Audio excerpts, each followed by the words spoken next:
Hello ladies and gentlemen, it's the Historical Gamer once again, and today we're returning to Order of Battle Pacific Morning Sun, the first DLC for the Order of Battle Pacific game. It is DLC, so the expansion does require the original game to play. We are in the second video of the first scenario in this DLC, which focuses on the Japanese invasion of China starting in 1937. Often known as the Second Sino-Japanese War, but in reality part of World War II. In our last video, we kind of gave a little bit of an overview as far as what Order Battle Pacific Morning Sun is all about. In this video, we're going to jump into the history behind the Second Sino-Japanese War. Namely, we're going to talk about the run-up to the Second Sino-Japanese War, giving some background history behind the conflict between Japan and China that would erupt in 1937. But in order to do that, what we really need to do in order to effectively give some history here is to take a look back, not just a couple of years, but to go way back from 1937 when the war started, all the way 40 years earlier to just before the First Sino-Japanese War in the early 1890s. The origins of the Second Sino-Japanese War can be traced back as far as the early 1890s. They can actually go back a little bit further than that. But let's go back to the 1890s, because from 1894 until 1895, the Imperial Japanese Empire, at the time I believe it was just Japan, fought a war with China called the First Sino-Japanese War. The conflict was over Korea, and Japan ended up winning the war decisively and ended up taking over Korea, at least in terms of their sphere of influence. They would later annex it. They would end up taking over Taiwan and several other islands from the Chinese. Now, the origin of Japan's victory in the First Sino-Japanese War can be traced back even further, into the 1860s or so. But at a high level, essentially, in the mid-1800s, Japan ended up interacting with the Europeans and the United States in a way that they were not totally comfortable with. The Western countries were able to force Japan to open her markets to Western trading, something that Japan had refused to do other than a small concession on an island in Tokyo. I believe it was in Tokyo Harbor. It could have been in Nagasaki, where they were allowed to trade in just one location. But instead, the Americans showed up and ended up forcing Japan to open up her trading ports to Europe. This frightened the Japanese into a series of reforms that were known as the Meiji Reforms, in which Japan rapidly embraced Western ideologies in terms of production and industrial and sort of a military society, and ended up rapidly industrializing the country. This is a gross oversimplification of what happened. But in essence, Japan was able to rapidly modernize its military, rapidly modernize its industry, and begin becoming self-sufficient from the Europeans. They were still buying European weapons, but they were laying the groundwork for a industrialized society which would, within a couple of decades, be able to build their own ships, their own weapons, start getting rid of Western advisors who they brought in to help them train, and ended up basically building a first-class military in Asia. Now, China had a similar reaction to Europe in that they were forced to open their ports up as well, although a bit more directly. China earlier in the 1800s ended up fighting the Opium Wars versus the British, and slowly but surely Western nations began imposing their will on China and forcing China to open up its trading ports. Concessions were forced upon the Chinese, in which they basically ceded sovereignty over their ports, which would allow Western traders in at very low tariffs, which would prevent the Chinese from generating too much revenue off of Western trade. It would allow the Western countries to put their goods in Chinese markets. It would actually force the Chinese to allow these goods in, and it would give Western trading individuals, namely British and French and Americans, etc., sort of super human in terms of rights within China. What I mean by that is that the Chinese citizens were not afforded the same rights as Western citizens. The Western citizens were forced to be able to have a Western judge. There were international quarters that were set up in cities like Shanghai, where there were these sort of international districts where Westerners would have free reign. And even throughout all of China, they didn't have to abide by the local laws, but rather were able to abide by their own laws, which they imposed upon China. Again, this is a gross oversimplification. I'm glossing over a lot of detail, and I'm sure someone is going to comment on that and correct me in the comment threads, but that's the general gist of the way things were in the late 1800s. It started early in the 1800s for the Chinese, a little bit later for the Japanese. The Japanese were never forced to open up in quite the same way. They were never exploited quite the same way. The Japanese markets weren't quite as lucrative for Western countries, and therefore that bought Japan some extra time to modernize. But by the late 1800s, China was modernizing as well, however in a very different way, where the Japanese adopted a full-scale adoption of Western industrial and bureaucratic processes. China really didn't do anything other than purchase Western weaponry. So when you come to the 1890s war between China and Japan, China has a modern military in terms of its hardware. It has 2 modern battleships built in Germany. It has a series of modern cruisers, has many modern firearms and artillery pieces, all purchased at great expense from Europe. China had emptied its coffers in an attempt to modernize its military. Japan had done the same, but what China didn't do is China didn't overhaul their bureaucratic system. They didn't overhaul their political system. And as a result, the Chinese were still horribly corrupt. There was a series of kickbacks. Generals, it was not uncommon, where they would sell the gunpowder in their ammo or in their artillery shells, and they would replace the gunpowder with sawdust. So just this vast corruption throughout the Chinese bureaucratic system. It was a weak bureaucracy as well, and the central government under the Qing dynasty was also very weak by this point in time. The Chinese ruling dynasty, the Qing, were growing weaker and weaker with time. Chinese civilians were becoming disheartened and disenfranchised as a result of the way that the foreign devils, or the Western powers, were able to impose their will on China. Japan, on the other hand, was becoming more and more industrialized, more and more efficient, fully adopting Western practices in terms of their military, their bureaucracy, and as a result, Japan was a rapidly rising power. This was destabilizing in the region because China historically was the main power in the area, and Japan was generally the second-rate power. They were always pretty much trailing behind China in terms of power traditionally. But with Japan's increasing power and increasing sense of self-importance, there was a need to test this out. There was a need to demonstrate their newfound superiority. And that's where the First Sino-Japanese War really comes in. Traditionally, Korea was a Chinese puppet state or a Chinese satellite state, but nestled right up along Japan, it was a tempting target for a country that wanted to prove that they had arrived. Again, oversimplifying, but that's mainly for the purpose of keeping this intro video relatively short. As a result, the two countries ended up in conflict, Japan attempting to assert its own will over Korea and becoming involved in the internal machinations of Korea. As a result, Japan ended up going to war over Korea with the Chinese, and Japan shocked the world and the Chinese by decisively defeating the Chinese many times over. This was sort of Japan's coming out party on the world stage. The Russo-Japanese War later would do so in a much larger way, but the Sino-Japanese War was sort of the first salvo in Japanese expansion and aggression. In fact, the first Sino-Japanese War was an example of Japan adopting not just the military and the bureaucratic customs of Western European nations, but also the imperialist tendencies of Western nations. There was sort of this idea that if you were a great power, you had to impose your will on others, you had to prove it. And in this case, Japan did just that with the first Sino-Japanese War. After that victory, China's central government was weakened even further. An already disillusioned population became outright angry. You saw numerous protests against Japanese diplomatic missions in China. The Boxer Rebellion broke out shortly thereafter, where the Chinese government sided with Boxer rebels who were attempting to fight against Western nations, and the continued oppression that was put on the Chinese people from these Western nations.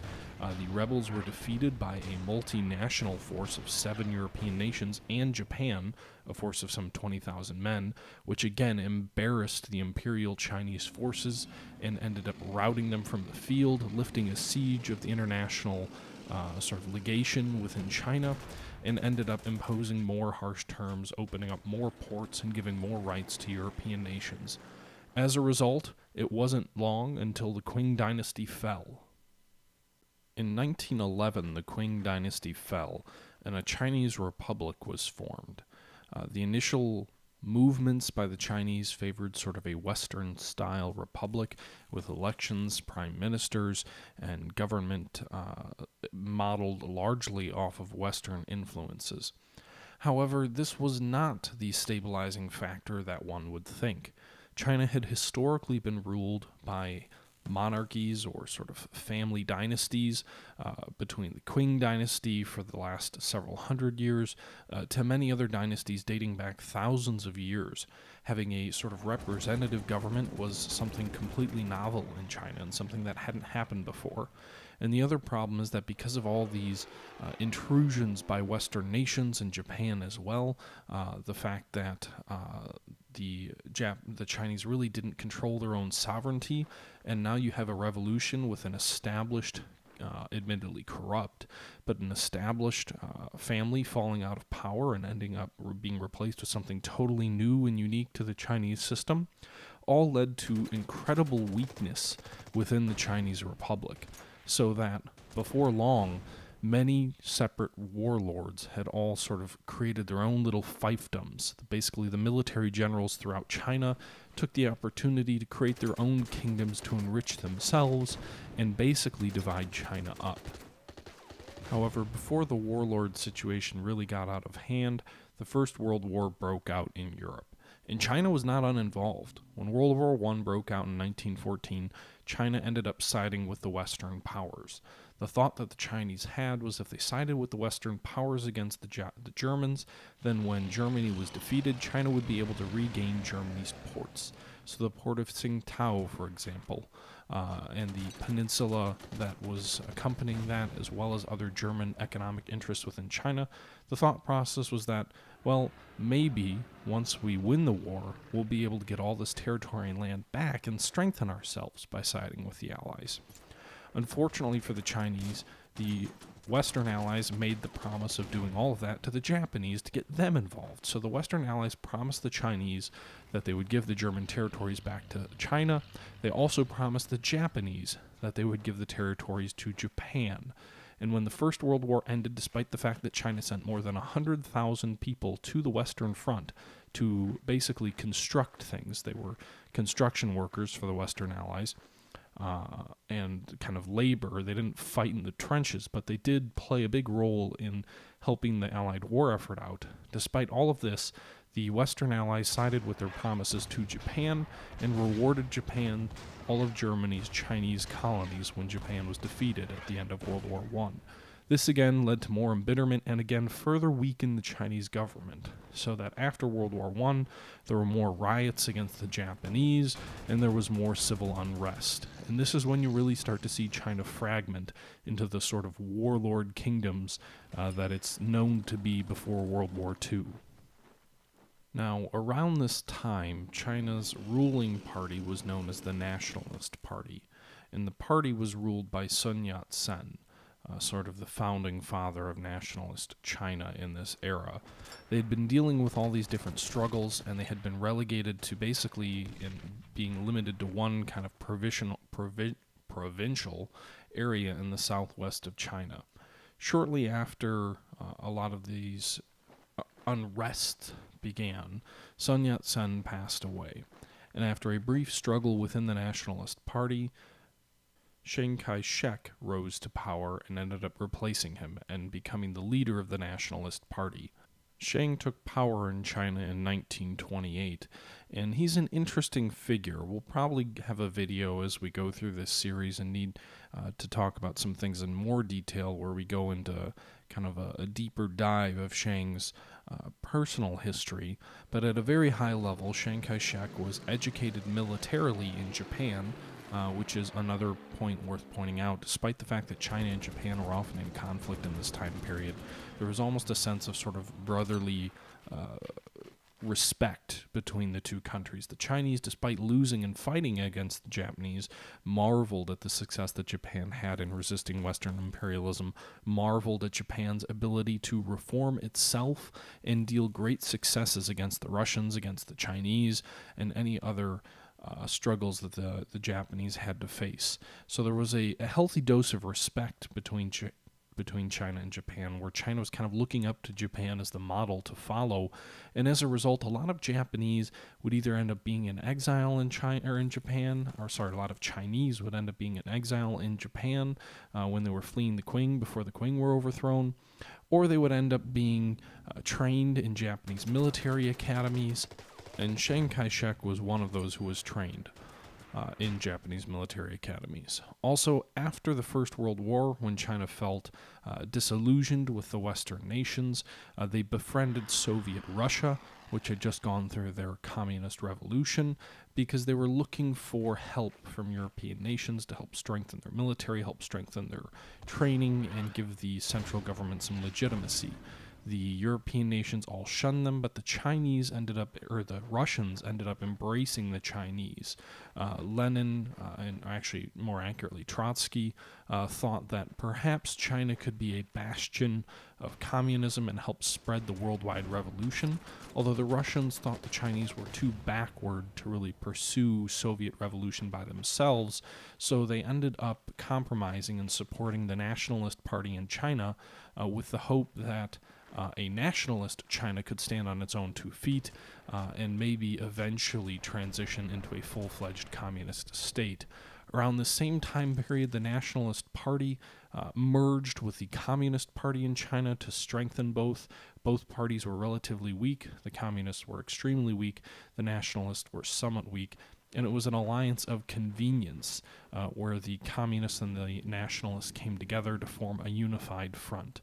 With Russian military support, Russian advisors, Russian weapons, the Nationalists began an offensive of their own under Chiang Kai-shek in the 1920s and would slowly defeat the warlords throughout China, expanding Chinese nationalist authority across China.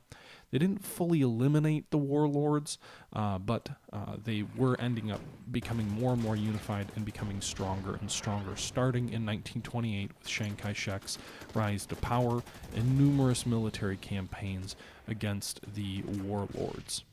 The Chinese Civil War really begins in 1927, and I know I'm kind of bouncing around a little bit. But in 1927, with Chiang Kai-shek, a military commander in China, leading the nationalist and Chinese forces north to retake the city of Shanghai from the local warlords. After the success of retaking Shanghai, Chiang Kai-shek turned on the communists who were in his stead and in his military. Chiang Kai-shek had actually been to Russia, was unimpressed by the Soviet Union. He had been sent there by Sun Yat-sen a few years earlier when China and Russia began becoming friendly. Sun Yat-sen was still in power at the time, and Chiang Kai-shek was sent to Russia, so he kind of witnessed this. He didn't trust communism. He wasn't impressed by the communists in Russia, and as a result, he never really trusted the communists in China. And so when he was in charge of the Northern Expedition, which was a march from southern China by the nationalist forces to Shanghai to eliminate one of the warlords there and extend the nationalist authority over the region, when he was in charge of that expedition, After the seizure of Shanghai, he turned on the communists who were within his ranks and killed thousands of them in a purge of Chinese forces. And it was then, in 1927, that you saw the Civil War begin between the nationalist forces under Chiang Kai-shek and the communist forces eventually under Mao Zedong. So in 1927, a civil war erupted between the Chinese nationalists and the Chinese communists. And in this conflict, the nationalists, which were far more powerful than the communists at the time, ended up being more successful in the early days of the Civil War. So for the first 4 years or so, the nationalists are having a significant amount of successes. The communists are being slowly whittled down and reduced in strength, and Chiang Kai-shek's forces look like they are winning. But then in 1931, things begin to go badly for the nationalists. Not really for the nationalists themselves, but for China as a whole, because in 1931, Japan invades Manchuria. This isn't usually referred to as the outbreak of the Second Sino-Japanese War. That doesn't happen until 5 years later, when Japan invades again, and a full-fledged war wages from 1937 all the way into 1945. But the first signs of the very modern, recent Japanese aggression, the first real aggression against China, open aggression against China since the late 1800s, occurs in 1931 to 32 during the Japanese invasion of Manchuria. And with that said, what we're actually going to do is we're going to go ahead and we're going to cut this video off here. And with our next video, we'll really lay kind of the explanation for the Japanese invasion of Manchuria. We'll give a little bit more details around the Chinese Civil War, and then we'll bring it up to the current date in the game in 1937, where we talk about the actual conflict between China and Japan. I hope this video wasn't too confusing. I know we jumped around a lot. We covered more than 60 years of history. If we talk about the Meiji Restoration, it's kind of a difficult topic to jump into, but I hope I was able to provide at least some kind of high-level background of what was going on during the time period leading up to the conflict between China and Japan, the second conflict between China and Japan, and sort of give you some context for that.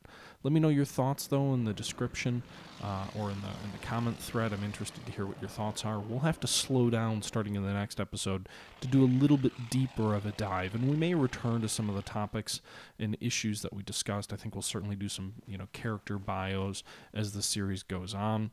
But let me know what your thoughts are. Obviously, we're playing through the first scenario still in this video, and we've got at least one more video worth of gameplay for this first scenario before we move into the next battles. So we should be able to catch up and kind of talk about the fight that you're actually witnessing on the screen here as I slowly press from east to west and start to overrun the Chinese forces here. Anyway, guys, I hope that wasn't too confusing. I hope it wasn't too rushed. I hope it gave you a good overview of the conflict. If it did or didn't, let me know. And until next time, this is the Historical Gamer saying thank you for watching, and I'm out.